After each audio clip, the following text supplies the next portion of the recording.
Good morning, my dear students. Yes, my dear students, we were doing our chapter Motion and Time, and today we are going to study about measurement of time. Yes, my dear student, let's see how we can measure time and how our ancestor measures time. Yes, beta, if you did not have a clock, अगर हमारे पास clock ही ना हो, then how would you decide what time of the day it is? तो हमें कैसे पता लगेगा कि आज दिन में कितना समय हुआ है? Have you ever wondered how our elders could tell the approximate time of the day by just looking at shadow? क्या आप कभी सरप्राइज्ड होते हो ये सोचकर कि हमारे जो एल्डर्स थे वो सिर्फ शेडो को देखकर ही ये कैसे बता देते थे कि अभी इतना टाइम हुआ है? How do we measure time intervals of a month a year? एक मंथ और ईयर के टाइम इंटरवल को हम कैसे मेजर करते हैं? बेटा, जो हमारे एंसेस्टर थे ना, हमारे जो पूर्वज थे, ठीक है, वो क्या करते थे? वो बहुत सारे इवेंट्स को नोटिस करते थे और उन्होंने पता किया कि बहुत सारे इवेंट ऐसे हैं जो रिपीट होते हैं एक डेफिनेट टाइम इंटरवल के बाद, यानी एक फिक्स टाइम के बाद जो रिपीट होते हैं. फॉर एग्जांपल, जैसे कि एग्जांपल है आपके पास किसका? सनराइज का और सनसेट का. ठीक है, कि हम सबको पता है they found that the sunrise every day in the morning, कि सुबह के टाइम क्या होता था? सनराइज होता था. ठीक है, द टाइम बिटवीन, अब देखिए डे किसे कहते हैं? The time between one sunrise and the next, एक सनराइज से दूसरे सनराइज के बीच का जो समय है उसे क्या बोला जाता है? A day. ठीक है, और मंथ किसे बोलेंगे?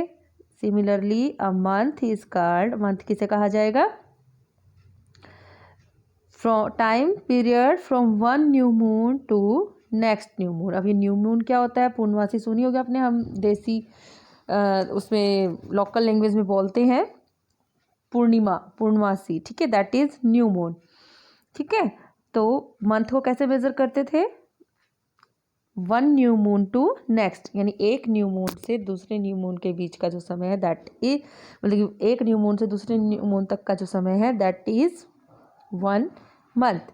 और एक year, one year was fixed as the time taken by the earth to complete one revolution of the sun. सन के अराउंड एक रिवॉल्यूशन कंप्लीट करने के लिए, एक परिक्रमा पूरी करने के लिए अर्थ जितना टाइम लेती है that is called one year. ठीक है, Yes, my dear students, often we need to measure intervals of time which are much shorter than a day. कई बार हमें एक दिन से भी छोटे टाइम इंटरवल को मेज़र करना पड़ता है. ठीक है, clocks and watches are perhaps the most common time measuring device, और उसके लिए हम किसका यूज़ करते हैं? क्लॉक्स का और वॉचेस का. Have you ever wondered how clocks and watches measure time? क्या कभी आपने सोचा है कि जो हमारे क्लॉक्स हैं और जो हमारे वॉचेस हैं वो कैसे टाइम को मेज़र करते हैं? क्या आपने कभी इस बारे में सोचा है? चलिए आज पता करते हैं कैसे पता करते हैं. Yes, the working of clock is rather complex, थोड़ी सी कॉम्प्लेक्स है, but all of them make use of some periodic motion. जितनी भी वॉचेस हैं वो एक पीरियोडिक मोशन का यूज़ करती है. पीरियोडिक मोशन यानी जो एक फिक्स टाइम के बाद रिपीट होता है. One of the most well known periodic motion is that of simple pendulum. जो सिंपल पेंडुलम है वो सबसे कॉमन एग्जाम्पल है पीरियोडिक मोशन का. ठीक है, आप डायग्राम में देख सकते हैं. ये देखिए, ये आपको पेंडुलम दिखाया हुआ है, पेंडुलम वॉच. ठीक, अब हम बात करते हैं ये पेंडुलम है, ये कैसे मेजर करता है. चलिए पता करते हैं इसके बारे में भी. Yes, let's see the diagram. मैं आपको डायग्राम शो करती हूँ. पहले हम पेंडुलम को देखते हैं. एक सिंपल पेंडुलम है बेटा, एक्चुअल में वो क्या होता है? उसके अंदर एक स्मॉल मेटालिक बॉब, एक छोटी सी मेटल की बॉल, ठीक है, या पीस ऑफ स्टोन होता है जो एक रिजिड स्टैंड पर, अब आप खुद देख सकते हैं इस डायग्राम के अंदर. देखिए यहाँ पर एक स्टैंड के ऊपर ये लगा हुआ अटैच है. ठीक है, सस्पेंडेड उसे लटकाया गया है, कहाँ से, एक रिजिड स्टैंड से with the help of a thread. आप देख सकते हैं थ्रेड है जिसका यूज़ किया जा रहा है और जिसकी हेल्प से क्या है, ये मेटेलिक बॉब इस स्टैंड के ऊपर लटका हुआ है। ठीक है माय डियर स्टूडेंट। अब हम देखते हैं, मैं थोड़ा इसको छोटा कर देती हूँ ताकि आपको ये एक उसमें ही दिखाई दे जाए। ठीक है, यस। अब हम बात करते हैं, जो ये बॉल है ना बेटा, ये मेटेलिक बॉल जो इसके ऊपर सस्पेंड की गई है थ्रेड से, उसको बोलते हैं बॉब। क्या बोलते हैं, बॉब, BOB, बॉब। ठीक है, अब आप देखिए, जो हमारा पेंडुलम है वो एक पोजीशन पर रेस्ट कर रहा है। ये रेस्टिंग पोजीशन है जो इसकी, जैसे O है यहाँ पर, that is called mean position. इसे क्या बोलते हैं, मीन पोजीशन। ये जो रेस्ट पोजीशन है इसकी मीन पोजीशन है। ठीक है, अब हम क्या करते हैं, when the bob of pendulum is released after taking it slightly to one end. अगर हम इसको एक साइड ले जाएं, सपोज कीजिए आप इसको ए साइड ले गए, ठीक है, और फिर इसको आप रिलीज कर दें, छोड़ दें, ठीक है, तो हमारा बॉब है जो वो मूव करना स्टार्ट कर देगा टू एंड फ्रो। या तो वो ए से 0 पे, O पे, O से फिर वो B पे, और B से वापस O पे, ऐसे जाएगा और फिर वापस आएगा। ठीक है, तो it begin to move to and fro. अब जो टू एंड फ्रो मोशन है पेंडुलम का बेटा, इसे बोलते हैं ऑसिलेटरी मोशन। ठीक है, इसे क्या बोलते हैं, oscillatory motion. The to and fro motion of a pendulum is called oscillatory motion। ठीक है, तो अब हमें ऑसिलेटरी मोशन पता लग गया कि ये जो टू एंड फ्रो मूवमेंट थी हमारे पेंडुलम की, दैट इज ऑसिलेटरी मोशन। ठीक है, अब हम देखते हैं, the pendulum is said to have completed one oscillation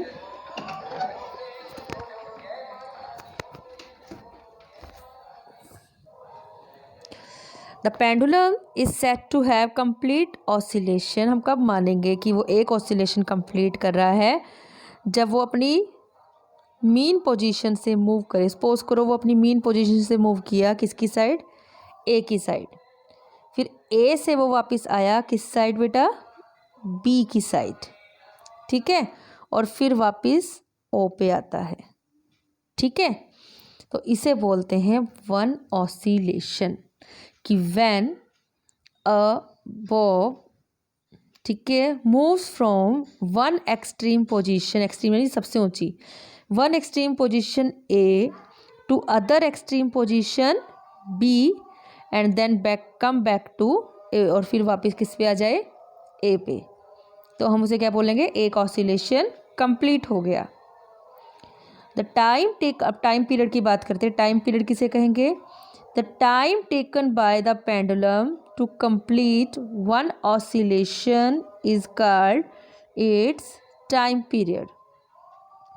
the time taken by the pendulum to complete one oscillation is called its time period. ठीक है माय डियर स्टूडेंट्स, अब हम एक एक्टिविटी करते हैं। तो टाइम पीरियड क्या हुआ, एक ऑसिलेशन को कंप्लीट करने में जितना टाइम लिया हमारे बॉब ने, उसे हम क्या बोलेंगे, टाइम पीरियड। अब आपकी एक एक्टिविटी है बेटा, एक्टिविटी 13.2। इस 13.2 में हमने क्या किया, सेटअप करते हैं, जैसे कि इस फिगर में दिखाया हुआ है। आपने एक पेंडुलम को सस्पेंड कर दिया एक थ्रेड की हेल्प से, फैन है उस रूम के, स्विच ऑफ कर दीजिए। ठीक है, अब आप क्या कीजिए, वेट कीजिए जब तक हमारा पेंडुलम है वो रेस्ट पोजीशन पर या मीन पोजीशन पर नहीं आ जाता। ठीक है, अब उसकी जो मीन पोजीशन है उसे या तो फ्लोर पर या उस बॉब के बैक साइड में जो वॉल होगी वहाँ पर मार्क कर दीजिए भी ये इसकी मीन पोजीशन है। ठीक है, अब हमने क्या करना है, अब हम क्या करते हैं, अब हमें टाइम पीरियड को मेज़र करना है, और उसको मेज़र करने के लिए आपको किसकी ज़रूरत पड़ेगी बेटा, स्टॉप वॉच की। अगर आपके पास स्टॉप वॉच नहीं है तो कोई बात नहीं, आजकल हम सबके पास सेल फोन्स हैं और सेल फोन्स के अंदर स्टॉप वॉच होती है। अगर वो भी नहीं है तो आप अपनी रिस्ट वॉच का यूज़ कर सकते हो। ठीक है, अब आपने क्या करना है, अब आप स्लाइटली अपने बॉब को वन साइड लेकर जाइए। ठीक है, ध्यान रखिए आपका स्ट्रिंग है वो बिल्कुल सीधा होना चाहिए, मुड़े ना, टॉट रहे। ठीक है, नाउ रिलीज द बॉब। अब बॉब को क्या कीजिए, रिलीज कीजिए। झटका नहीं देना, मतलब उसको पुश नहीं करना, फोर्स नहीं, धक्का नहीं देना, सिर्फ रिलीज करना है। ठीक है, अब जैसे ही आप उसको रिलीज करेंगे, note the time on the clock, clock पे टाइम नोट कीजिए। When the bob is at mean position, पहले तो जब कीजिए जब आपका बॉब रेस्ट पोजीशन पर था, मीन पोजीशन पर था। फिर आपने कब नोट करना है कि when the bob is at one of its extreme position, जब वो एक्सट्रीम, सपोज कीजिए वो ए पर है, तब नोट कर लीजिए। ठीक है, और फिर कब नोट करना है आपने, measure the time the pendulum takes to complete 20 oscillation, यानी A to B and then to A. तो एक ऑसिलेशन हो गया, इस तरह से 20 ऑसिलेशंस तक हम क्या करें, टाइम पीरियड को मेज़र करें।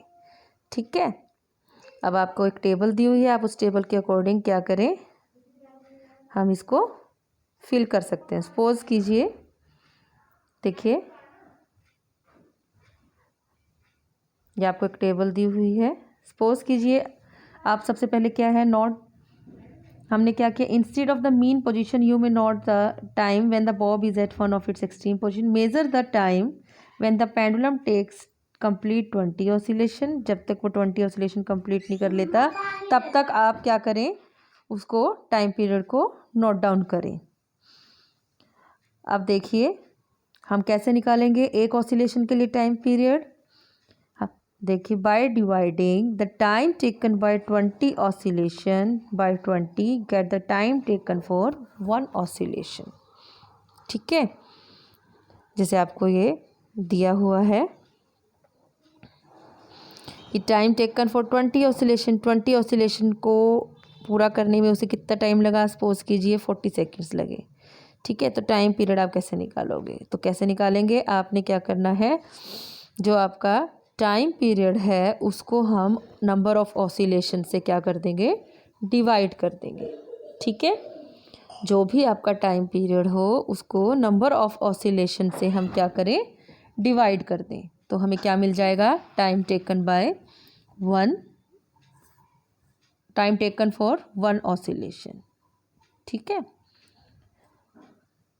तो आजकल जो हम यूज़ कर रहे हैं बेटा वॉचेस, उनके अंदर क्या होता है, उनके अंदर इलेक्ट्रिक सर्किट्स होता है। ठीक है, तो उस इलेक्ट्रिक सर्किट होने की वजह से उनको हम आजकल क्या बोलते हैं, इन वॉचेस को जिनके अंदर इलेक्ट्रिक सर्किट का यूज़ करते हैं उनको बोलते हैं बेटा क्वार्ट्ज क्लॉक। ठीक है, और जो टाइम मेज़र करती हैं ये क्वार्ट्ज क्लॉक वो बहुत एक्यूरेट होता है as compare to those clock which were available earlier. जो पहले क्लॉक अवेलेबल थी उनके कंपैरिजन में क्वार्ट्ज क्लॉक जो टाइम मेज़र करती हैं वो ज़्यादा एक्यूरेट होता है। तो माय डियर स्टूडेंट्स, आज के लिए इतना ही, मिलते हैं नेक्स्ट वीडियो में। अगर आपको मेरा वीडियो समझ आया हो, तो पसंद आया हो, तो please like, subscribe and share my channel. Thank you my dear student.